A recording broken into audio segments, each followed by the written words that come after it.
Patriots trading up to 7 for Mac Jones would be blank. I'm going to say this with a straight face. A great bet. A lot of people are crushing Mac Jones. They're talking about, the 49ers, or they moved up to the 3 spot, and they're in love with Mac Jones. He's not worthy to be picked so high. Look, I believe in this kid. Why do I believe in this kid? Because he got the job done at the highest level. So I don't care if he's the 3rd pick, 4th pick, 6th pick, 7th. This kid can play ball. When you go to an Alabama, when you go to an LSU, they hold it against the quarterbacks because they say, oh, look at all of the talent that you have around them. Well, isn't that the job of a general manager? Is to surround your quarterback, the face of the franchise, with the talent he needs to go get the job done? So if you don't, then it's on you and not the quarterback. So I think this is a great bet by the Patriots. I still love Cam Newton. Let's see what he does and how he recovers from a bad year last year. But I am all in on this kid. He's going to get the job done at the next level. Blank filled with the word risky. It's a risky deal. The riskiness of this is you moving up to make the pick. That's first and foremost. So if you go up to the 7th pick, you've made it known that you believe that this is your guy. And this is the guy after, the guy. So this Patriots team could most likely be a victim of their own success. The standard, the accountability, the expectations. Mac Jones would have a boulder on his shoulder, so to speak. We know Trevor Lawrence doesn't, but Mac would. And this would be a very difficult proposition for him for the simple fact that this roster is not built up just yet to be the type of roster where a baby could jump in there and actually have great success in a continuously improving division. I think it's a very risky move for the New England Patriots and could be very detrimental to the development of a possible star at the next level in a Mac Jones. Good take. That's a good take. I think it's out of character. Here's why. If you take Mac Jones, he's probably the 4th quarterback off the board. So if you're Bill Belichick and you're confident that you've got the 4th best quarterback of this draft and you can coach him up to be great. Okay, if you've got that amount of confidence, do you think you could do it with the 5th quarterback? What about 6, 7, and 8? Or Kyle Trask in Florida, Kellen Mond, your guy Brandon, or Davis Mills in Stanford? Yep. So if you're confident enough that you can coach up the 4th best, aren't you confident enough that you can coach up the 8th best or 7th best, who you could get in the 7th or in the 2nd round? So I don't think we're doing this move because Belichick is so confident that he can take a less than stellar guy and turn him into a great guy. It's pressure. He's only done it one time, though. Brady. Let's talk about one of the cool new NFL rule changes. Jimmy G. The jersey number restrictions have been relaxed. We now get to see more skilled players carry over their college. All right, time now for But First. So, guys, listen up. Nets played Toronto last night. I need to show you something, and it's important, and it comes fast, so I want you to pay attention. Don't blink.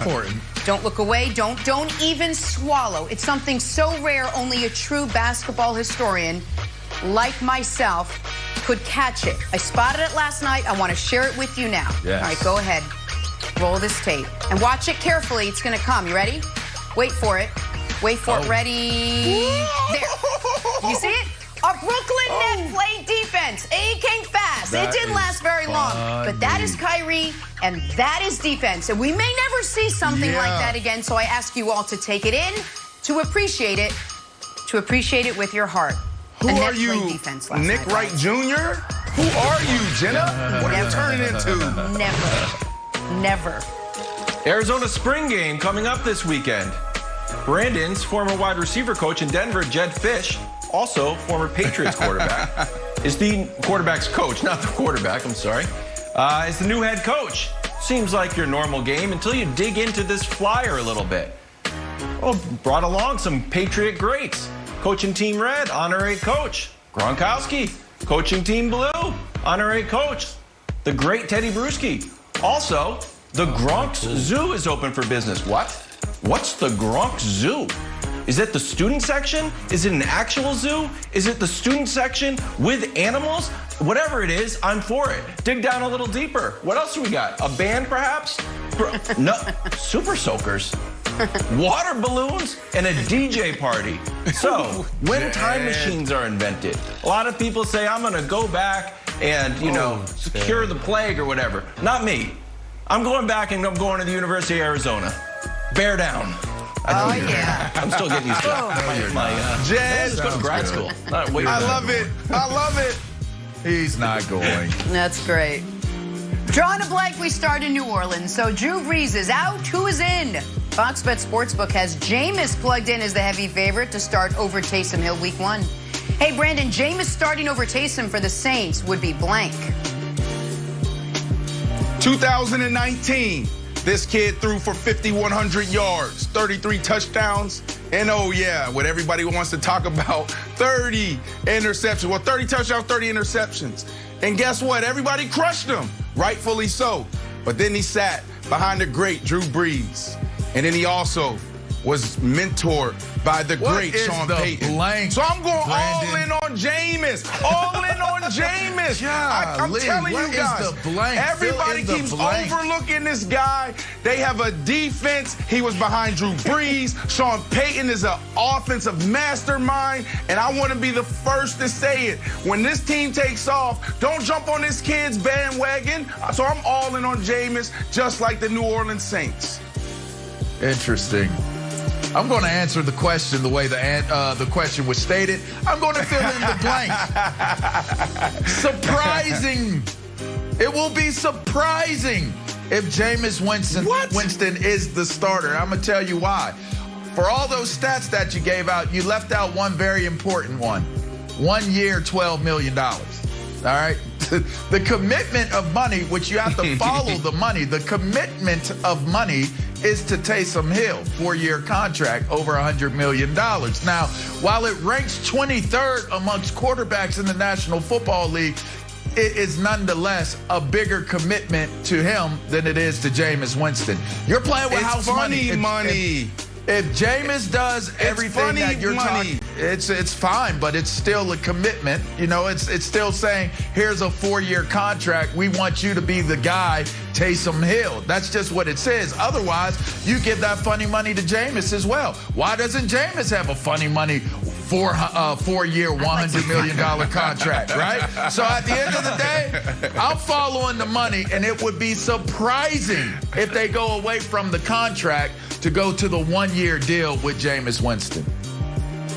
All right, Jenna, I'm going May 12th dependent. Why? That's when the NFL schedule is released. Now, if Jameis gets a soft defense like the Falcons for game 1 and lights them up, I think everyone will be very happy. If he gets the Bucs, who picked Drew Brees off 3 times the last time they played, and Jameis starts throwing it to the wrong team again, I think Sean Payton's going to start looking at Taysom Hill with those sort of like romantic eyes. Like, hey, buddy, you're back in. There was a lot of flirting last year, but now you're you've already put him in the start position. So forget about training camp and all that, Jenna. He's just going to put him. Wilds has already put him in the start position. He's got to. It's his job to lose, is what you're saying. LeVar, it is. More than that, I didn't even. Y'all tripped out on this show. I didn't even know Sean Payton had romantic eyes. So, all right, let's move on. Talk some NFL draft because it is quickly approaching. Mel Kiper and Todd McShay's latest mock has the Patriots trading up to 7 to grab Bama quarterback Mac Jones. Belichick